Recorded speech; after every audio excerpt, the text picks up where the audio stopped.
At 6:23 a.m., the revolving door at Lakeview Memorial stuttered against a gust off the lake. The air bit. The lobby smelled faintly of coffee and disinfectant. Fluorescent tubes hummed a thin electric note that seemed to climb into the skull and sit there. Dr. Nora Vale put her badge to the reader and felt the small vibration as the lock clicked.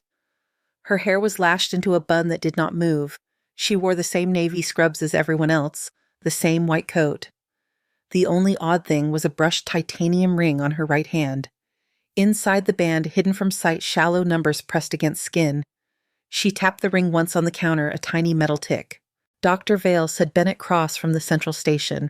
His voice carried without effort, silver hair combed like he slept in a wind tunnel. The board behind him glowed with the day's cases. You are the one who did undergrad online. Several residents at the coffee urn pretended not to listen, their shoulders tilted. Non-traditional path, Nora said. How old are you? 34. Most interns are 26. Cross skimmed her file on a tablet. You try something else while the rest of us learn medicine.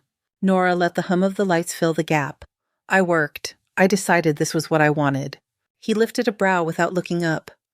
You will observe today. Appendectomy for a service member. Straightforward. A nurse slid a chart toward Nora. She read on her feet. SPC, Jake Nolan, 23, right lower quadrant pain, low-grade fever, nausea, WBC up, CT suggestive of appendicitis. Notes from triage. Recent deployment to Coast Afghanistan 18 months ago. Unintentional weight loss. Night sweats. She felt the ring turn, a small grind of metal against skin. Nora lifted her gaze. Has anyone considered peritonitis from a retained fragment? Cross finally looked at her. His expression did not change, but the other residents went very still. Based on what? Pattern. History. The weight loss is not explained by mild chronic GI distress. The night sweats, the location. Imaging can miss small fragments. They migrate. They wall off. Thank you, Cross said. He closed the tablet. The snap sounded like a gavel. You will observe from the gallery. Dr. Chen assists. Maya Chen stepped forward, tie already tucked. The hint of a smile lived in one corner of her mouth. Polite, competitive. Dr. Vale Cross said, eyes already back on the board. Try not to invent rare pathologies before you have scrubbed your first case here. Nora nodded once. She did not argue. She turned and walked the long hall toward the lockers. The floor was polished enough to catch the ceiling lights in thin bands. In the changing room, the air smelled like iodoform and the faint ghost of someone's citrus lotion. Metal doors clanged in soft echoes. She turned the ring to the inside of her hand and slipped on hospital greens. The fabric was rough at the seams. She tied the drawstring fast, a motion too efficient to notice if you were not watching for it. The mirror gave her an unremarkable outline. The hands in the reflection belonged to someone else. Scars at the knuckles, the way the tendons rose when she flexed. She washed in the scrub room and watched the water move. Not fast, not slow. At the end, she stood a second longer than necessary and made the stream go cold. It woke the bones. The OR gallery was cold and high. Through glass O3 lay under domed light. Instrument trays gleamed. A scrub tech counted quietly, each clamp placed like a bit of punctuation in a line of text.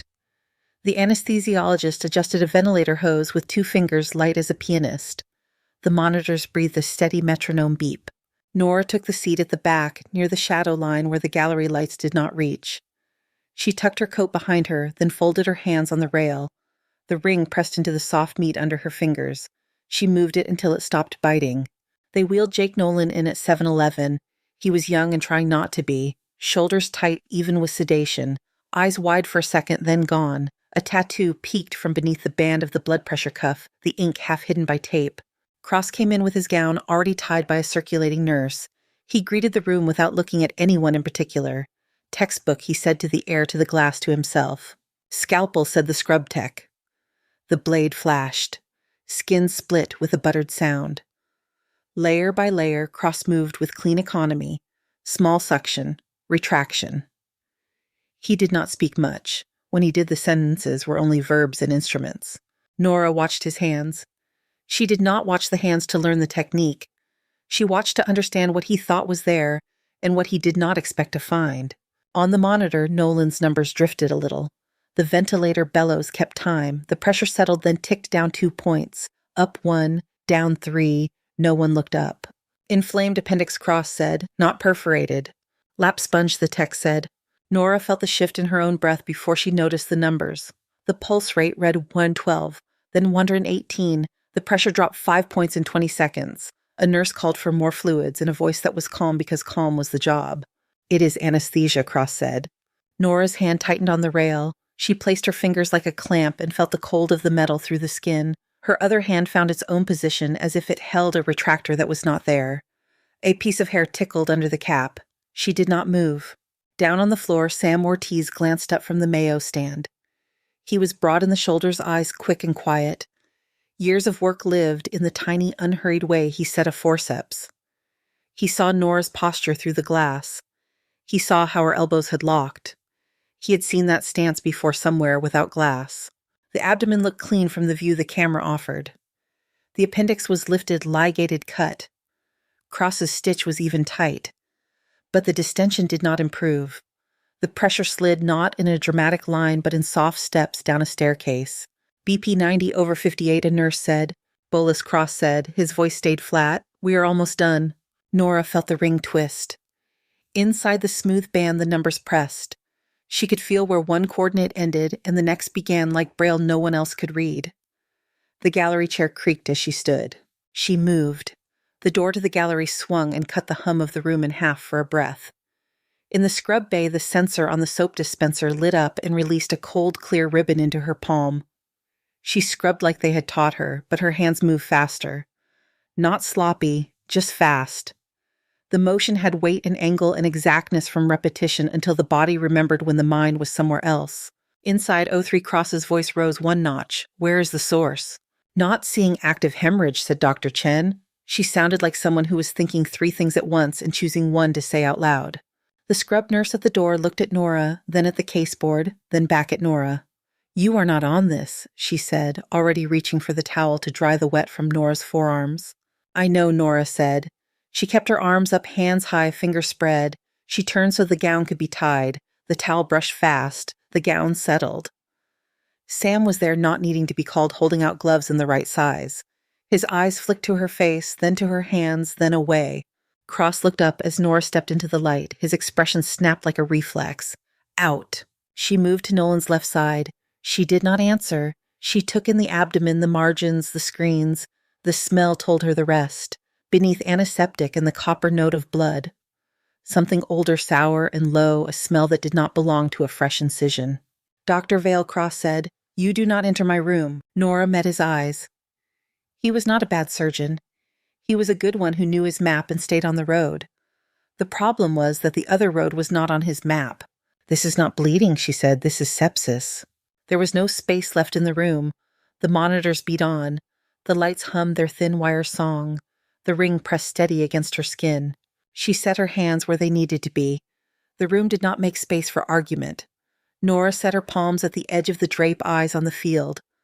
The smell beneath the antiseptic was wrong, low, and stale like a wet coin left in cloth. She spoke without raising her voice. Retractor. Maya Chen hesitated for the length of one breath, then slid the instrument into Nora's open hand. The steel felt cold through the glove.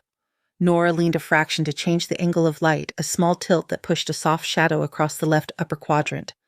Shadows tell relief. Relief tells density. Her hands began to move. Pressure is 68 over 38, a nurse said. More fluids, Cross said. We are closing. We are not closing, Nora said. She reached with her left hand fingers, walking the peritoneal surface with patient pressure.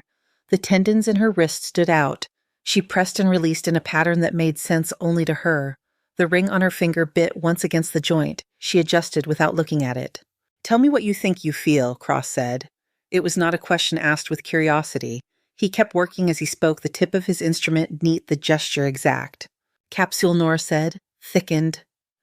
The tissue does not spring back the same. She stopped, placed 2 fingertips on one spot, then moved them a centimeter and stopped again. Here. Cross leaned. The surface looked smooth. There was nothing to see. You will not see it, Nora said. Palpate there, gently. He touched the point she indicated. His eyes changed a degree. He felt it too. A resisting give, like pressing a knuckle into a pocket stuffed with lint. Small extension, Nora said. 2 centimeters, irrigation ready. Sam was already holding the irrigator. He had moved when her shoulders shifted. He placed it by her right hand like he had always intended to.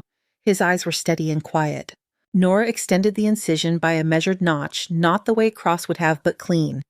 She widened the opening with the retractor, then slid 2 fingers in and down. The pressure she used was not force. It was commitment. Her face was unreadable. Got it. She said the word more breath than voice. She withdrew her hand. A sliver of metal lay on her glove, irregular and filmed with fibrous tissue. It rocked once in the light, then sat still in the curve of latex. The scrub tech held out a specimen cup lid already cracked. Metal hit plastic with a small tap. The sound carried more than it should. Broad-spectrum antibiotics now, Nora said. Pip-Tazovanc start. She nodded to Maya. Irrigation. They washed the pocket until the fluid ran clear. The smell changed. The pressure began to creep back up. The monitor beeped in a more even way. Cross followed what needed doing. He did not argue. Nora laid sutures fast, vertical mattresses placed with spacing that looked slightly wrong until you understood the purpose of holding strength under stress. Maya watched the needle. She watched the line of each knot. The rhythm was not from a textbook. It was a metronome set to risk. BP is 78/48, the nurse said, climbing. Nora tied the last knot with a flick the hand remembered without thinking. She lifted her head. He will need ICU monitoring, cultures, watch for rebound. But he is coming back. Cross did not answer. He was looking at the specimen cup as if the clear lid could speak. Then he looked at Nora and did not know what to say. He stepped back from the table. They transferred Nolan with a careful efficiency born of long practice. The OR settled into its end-of-case cadence. The metal tray clinked. The suction hissed. The light overhead buzzed with a faint thread of wire song. In the scrub room, the water was hot enough to pink the skin. Steam climbed. Nora stood at the sink with her hands under the stream. She let the heat fade to cold and back again. The ring clicked softly against the edge of the basin. Sam took the sink beside her. He washed with the same care as if he were going back in. "Where did you learn to find that with your fingers?" he said. His voice was even, almost idle. Nora watched the water roll off. Practice. "In places where the lights cut out," he said. He turned off the tap, shook once, reached for the towel with his forearm to keep his hands up. "I have seen that hand angle." Maya came in, mask hanging at her throat, hair damp at the temples. Her face was bright and conflicted at the same time. That was, "I have never seen someone do that in under a minute." She folded her arms to keep from fidgeting. "Where did you train?" Nora pulled her hands away from the water. The air was cold on her skin. "Here," she said. "Now." The speaker clicked. Dr. Raymond Adu's voice filled the room, calm and compressed into the tin of the overhead. "Good work on O3. ICU is ready. Keep lines in place. Also, all available staff to emergency. Reported mass casualty. Red line derailment near Merchandise Mart. ETA 4 minutes. The 3 of them were moving before the message ended.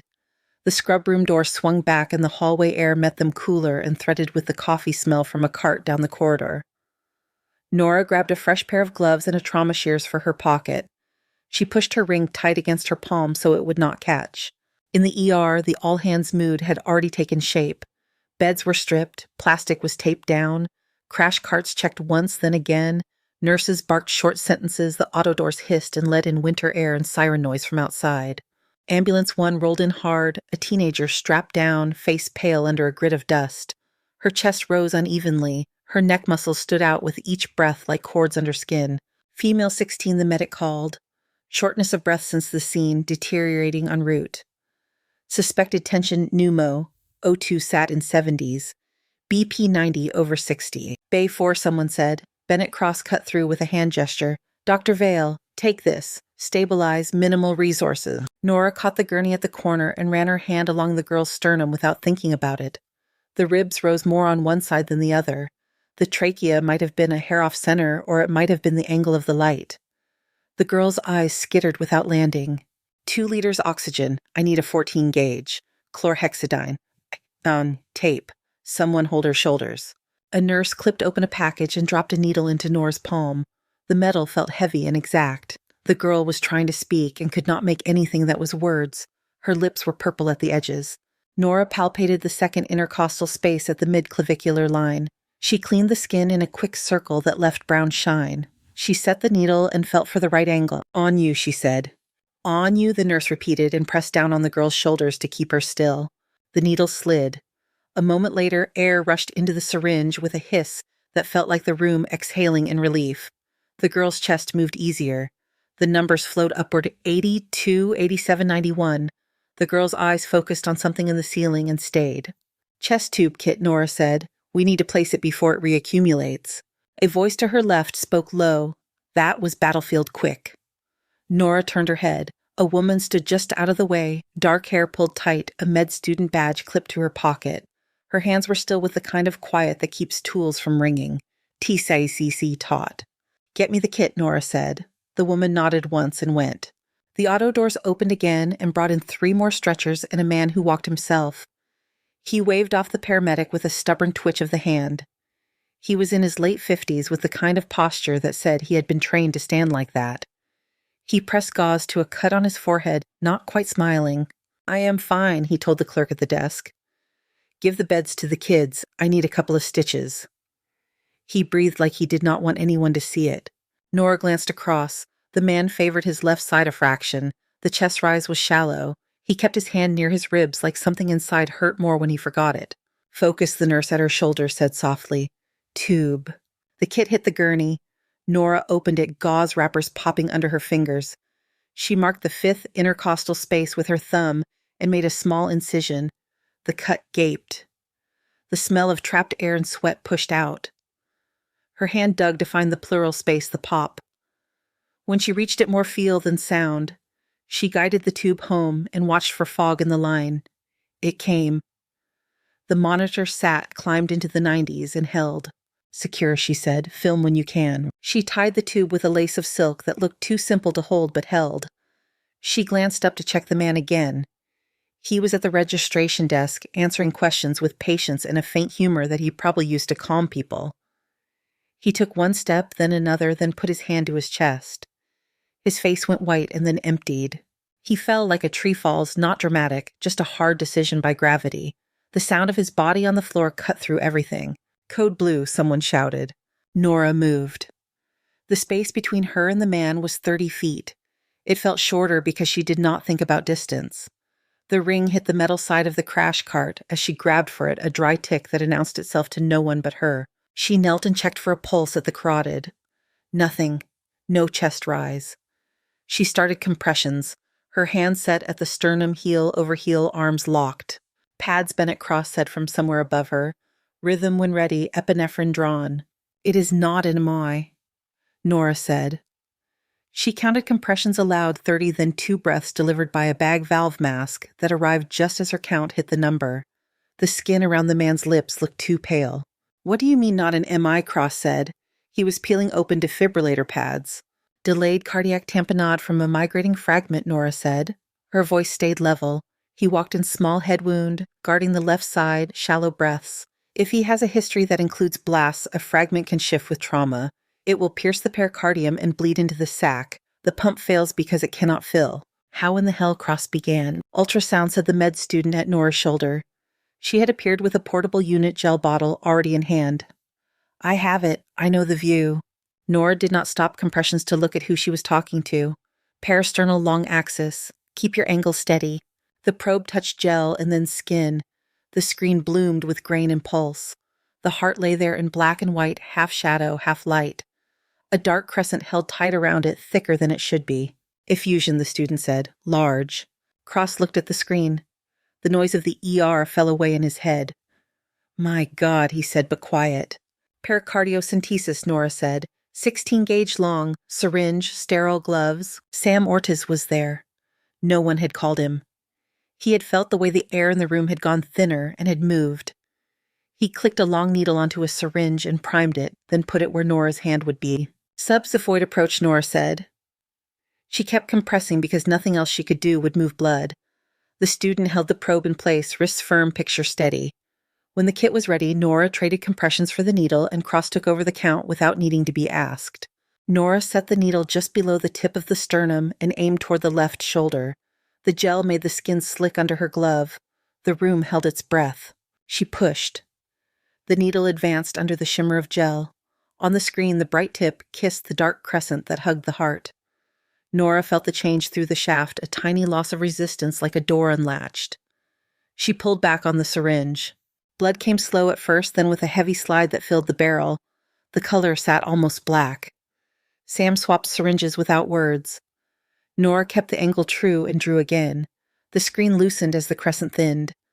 The rhythm on the monitor, which had been a messy line, gathered into something that could push. Organized tachycardia, Maya said. Her voice carried relief that she did not show in her face. The man on the floor tried to breathe. The first breath came shallow. The second had weight. Nora withdrew the needle and pressed gauze over the puncture. She looked up. Name, she said. The unit clerk held up a card. Rourke, Thomas. He is our liaison, retired colonel. Cross stood a step back, defibrillator pads in his hands that would not be needed. His eyes went from the screen to Nora to the man. He closed his hands and slid the pads back into the wrapper. How did you know? He said. Nora placed 2 fingers at Rourke's neck and felt the pulse tap under the skin. Presentation, she said. History, posture, breath. The med student with the probe held it steady while the picture settled. She had gel on her wrist and a focus that did not scatter. There is still fluid, but much less, she said. I'm seeing a bright echo near the right atrium. That is not artifact. Foreign body, Nora said. She wiped the gel from the tip of the probe and met the student's eyes for the first time.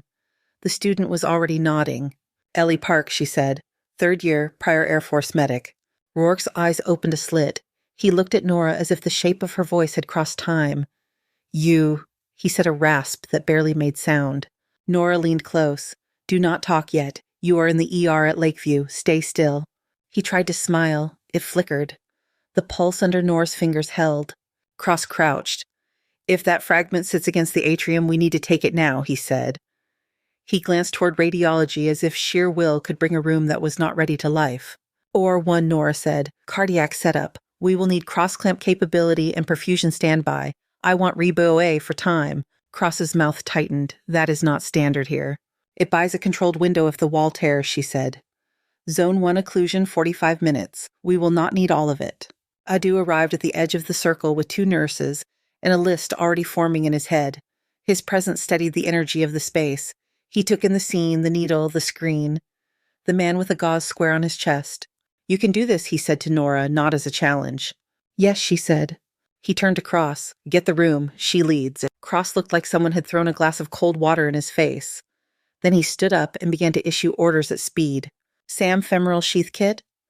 Ariboa catheter fluoroscopy. Maya book. Or 1 cardiac nurse's anesthesia with battlefield experience if available. Ellie, stay on that view and document the effusion. We are moving in 2. Rourke squeezed Nora's wrist with a short pulse of pressure. Doc, he said, rough. Coast. Your voice was calm and sand. Nora tucked the corner of the gauze in place. We will talk after, she said. They rolled him. The hall lights flashed across his face in passing bands. The smell of the ER fell away, replaced by the colder air of the surgical wing. The whistle of the ventilator on a gurney to their right matched the squeak of a wheel that needed oil. Nora kept her hand on Rourke's shoulder where he could feel it. In the scrub room, the faucets started themselves. Water hit metal. Nora scrubbed to the elbows. Her ring clicked against the steel, once quick and light. She turned it so the numbers rested against skin. Cross scrubbed beside her and did not speak. In OR 1, everything was ready. The overhead lights pooled in white circles. Perfusion stood by. Anesthesia checked lines. The cardiac nurses laid out instruments in rows that looked like a sentence written in a language only hands could read. Nora went to Rourke's side and put her palm on the femoral triangle to feel the pulse. It thudded under her glove, strong enough for access. We will start with the artery, she said. Zone 1. Sam had the 7 French sheath in his left hand and the guide wire in his right already opened onto a sterile field. He placed them on the drape where Nora's hand would find them. Maya stood opposite retractor-ready eyes on Nora's face. Ultrasound for access, Nora said. Keep the angle shallow. I want a straight line. Ellie Park was at the portable unit, again probe in a sterile sleeve now gel glistening on its tip.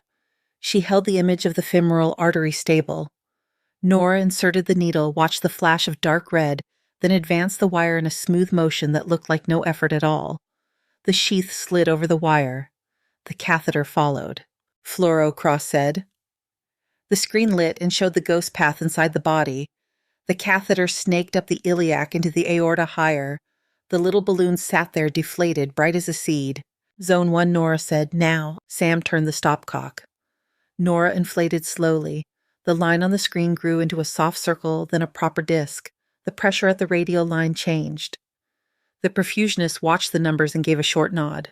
Occluded, he said. Clock, Nora said. The anesthesia tech flipped a timer so the minutes could be seen.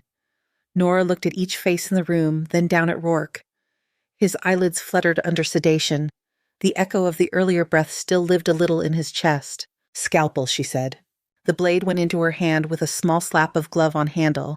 She drew the first cut without waste. The sternal saw came into view. The nurse connected the hose and laid the handle in Nora's palm, the weight familiar. The room felt smaller by a degree. The hum of the lights rose and then settled. Stay with me, Nora said to the team. The saw began to sing. The saw lifted bone dust into the air, a chalk smell under antiseptic. The sternum opened in a clean line. Retractors spread with a slow gear sound. The heart came into view inside the pericardial sac, a living fist under film. Pericardium, Nora said. Scissors touched the membrane and it opened. Fluid rose and ran. The heart beat freer. On the right side near the atrium, a bright speck sat half buried in tissue. The metal was dull with age and brighter at its edge. Fragment, Maya said a whisper that did not carry beyond the mask.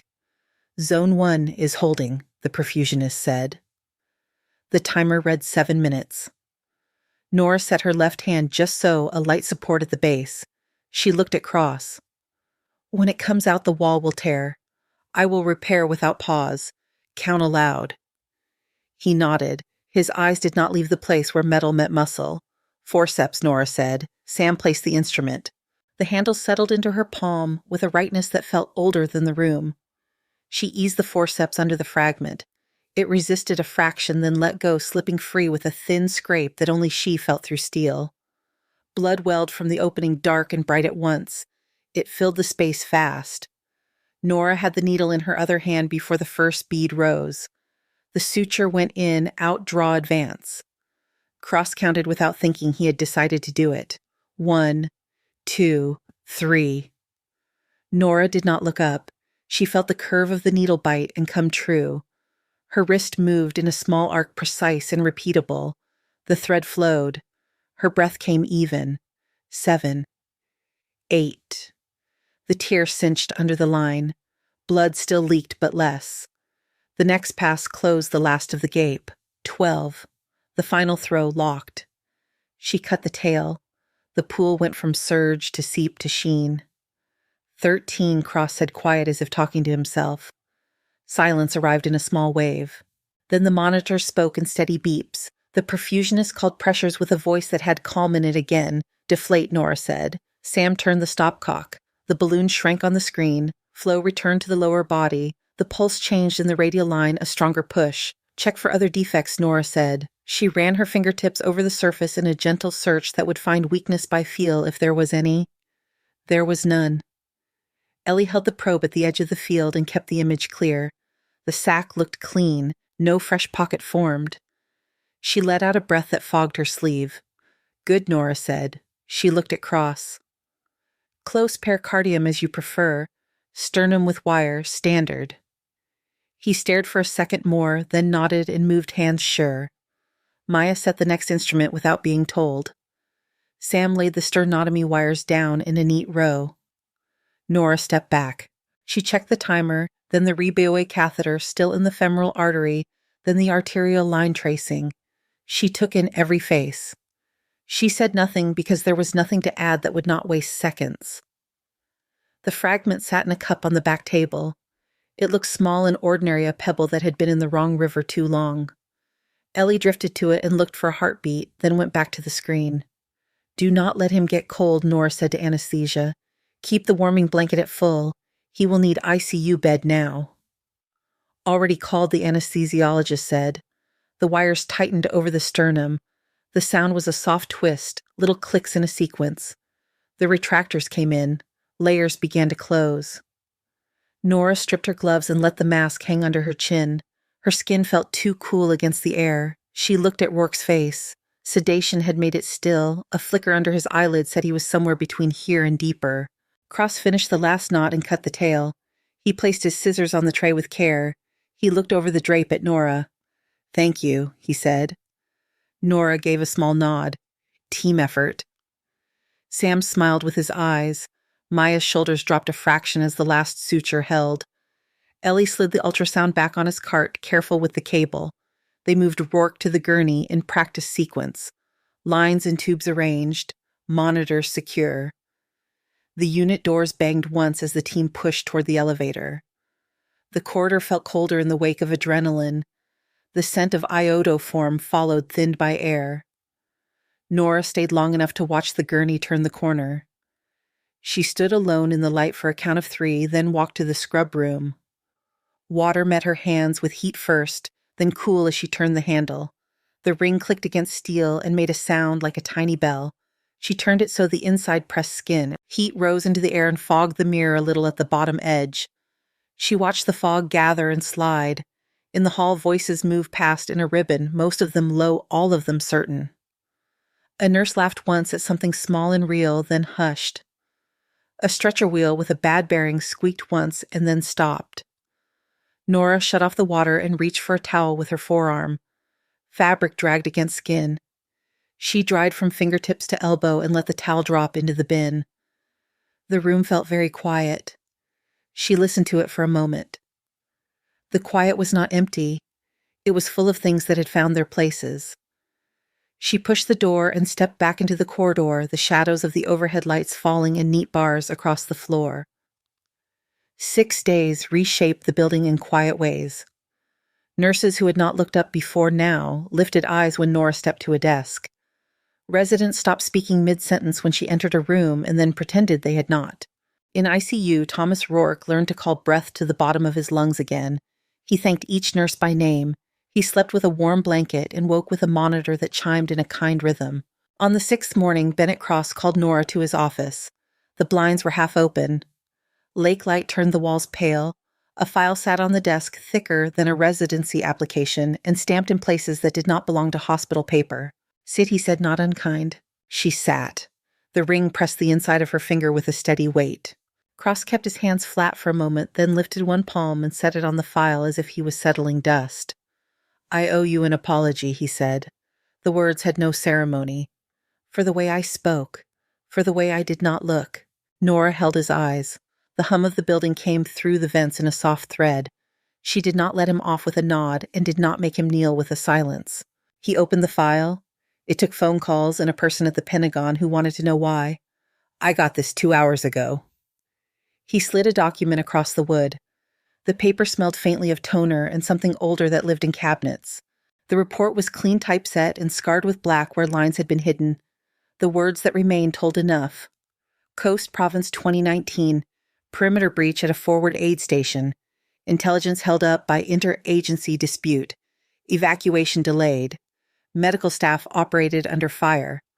4 died in the window, the report called failure of coordination at senior level. 8 lived. Performance of surgical team exceptional under conditions beyond control, Nora read. Her eyes tracked even lines. Her jaw tightened once. The ring turned without her meaning it to and then stopped. She set her fingertip on one coordinate inside the band and breathed out. The room did not sway. Her voice stayed level. "It does not change what happened," she said. "No," Cross said. "It changes where you set the weight." He closed the file. "I want you on staff. Senior trauma attending. Full privileges. I want you to build what you know into a program and teach it. The board will back it." Nora did not rush. She placed both hands on her knees, palms down. 3 conditions, she said. He nodded. 1. We integrate. Combat methods where they belong. Civilian protocol where it shines. We do not turn this place into a forward hospital. Agreed. 2. A clear path for medics and military clinicians to transition here. Not a courtesy, a true bridge. That will be a fight. I will make it mine. 3. No rank. No titles from before. In this building, I am Dr. Vale. Done, Cross said. The answer arrived without the delay that might have looked like calculation. Nora set the report down with care. She did not thank him for permission to do work she had already been doing. He did not expect her to. A knock at the door came as a single, confident tap. Rourke stood in the frame. He looked colorless but upright. A cane lived at his side because his balance was not sure yet. Ellie Park stood behind him, hair caught in a rubber band, eyes clear. Sam Ortiz was there as well, hands in his pockets, sleeves rolled to the elbow. "Heard voices," Rourke said. "Thought I would punch above my weight." His smile reached the place a smile is supposed to reach when it's earned. He moved into the room and leaned on the cane as if it had always been a choice and not a need. "You saved my life twice," he said to Nora. "Once in sand I do not want to see again, once under lights I can tolerate. If you are building a bridge for people like me, I want to help pour the concrete." Ellie stepped next. "I matched here," she said. Her face betrayed a small happiness that she allowed to exist. "I would like to learn the way you move." Sam lifted his chin. "I will train the scrub teams and nurses to anticipate like the street. Hands first, talk second." Cross looked from one to the other and then at Nora. She let her ring click once against her thumbnail. It made a sound that reminded her of a rail under a wheel. "Then we start," she said. 4 months turned an unused wing into a place with a pulse. The Trauma Simulation Center smelled like plastic detergent and machine heat. Mannequins lay on gurneys with lines of vein under synthetic skin. A mock OR glowed under light a shade dimmer than ideal on purpose. Speakers carried a low hum, and then when a session began, layered noise into it until thought had to fight. A lecture hall faced a glass wall that allowed the residents to watch teams inside the sim bays. 34 seats filled. Some faces were older than their PGY would predict. 6 wore the posture of people who had learned to carry weight without showing it. Nora stood at the front with a marker in one hand. The board showed a sketch of a belly, the quadrants marked with quick lines. She spoke in sentences that carried image. "When the field is unhelpful, pack it. Pressure quadrant by quadrant, then unpack. Speed before elegance when blood is the clock. Fix pretty later." She changed markers and drew a heart with a small crescent around it. Ellie stood beside an ultrasound machine and froze an image with the same shape. The real and the drawn matched. "This is what a fusion looks like when your stomach says, 'It is not a heart attack,'" Nora said. "The picture is proof. Your hands get you there." They moved to the bays. Sam wore an old flight suit with a stitched name patch that had earned its thread. He ran a triage drill that made voices rise and drop in quick rhythm. Maya Chen stood at a station with instruments and time closures not for speed alone, but for reliability under tension. Residents worked in threes. They stumbled for the first 5 seconds that matter, and then they began to move. They called for tools, they forgot to breathe, they learned. In the observation corridor, Dr. Raymond Adu watched with arms loosely folded. He made notes that were more about people than about numbers. He said little and changed a great deal in the spaces where decisions got made. Visitors arrived that did not come with patients, a uniform cut and a clipped badge, a suit that did not come off the rack. They sat in the back and watched a session in which a team recognized tamponade by signs and got the needle to the right place in one push. Their faces did not give away much, but both stayed long enough to ask to speak after. "We want to send people to you," the one with the badge said. "And we want your people to come to us." The suit nodded as if the words had been rehearsed and still mattered. "We can talk," Nora said. "I am here first." They left with a folder of schedules and without a promise beyond that. On a Wednesday that started with sun on the lake and ended with a bank of gray, Jake Nolan walked into the sim hall in uniform. He moved like someone who had had a pain and then did not. He looked at the room filled with plastic bodies and wires and faces that concentrated in lines, then looked at Nora. "Ma'am," he said, then corrected himself. "Doctor, thank you." Nora let herself smile enough to shift her face. "Get yourself cleared for full duty before you do anything heroic." He laughed once, a short bark, and then nodded to the residents who had gathered to hear him. "I was dying because something small hid where the camera would not see it," he said. She found it with her hands. He let that live in the air and did not try to make a speech. He stayed for 10 minutes and left a better room behind. Late afternoon brought a lull. Light through the glass threw bright stripes across the floor. Nora stood in the mock OR and adjusted a light head until the shadow fell just right on the foam chest. Ellie practiced tying a vertical mattress with the exact spacing Nora had shown. The thread lay in clean loops, the knot set flat. A tone sounded in the real ER. It began as a beep and then rolled into the full call. The words came through the ceiling and ran along the halls. Multi-vehicle collision on I-90, multiple critical, ETA 3 minutes. They did not look at one another as if needing permission. Nora picked up a pair of trauma shears and slid them into her pocket. She took the ring and turned it so the numbers pressed the skin. The metal touched the rail of a crash cart as they passed and made a single small sound. They came through the auto doors into air that tasted like outside. The unit lights came up, monitors woke. The hum of the building leaned forward on its toes. Nora went to meet the first gurney. The team fell in around her, and the rhythm found their feet. Thank you so much for listening to today's story. If this story resonated with you or made you reflect, I'd love to hear your thoughts, so feel free to share them in the comments below. And don't forget to like, subscribe, and hit the notification bell so you won't miss the next story.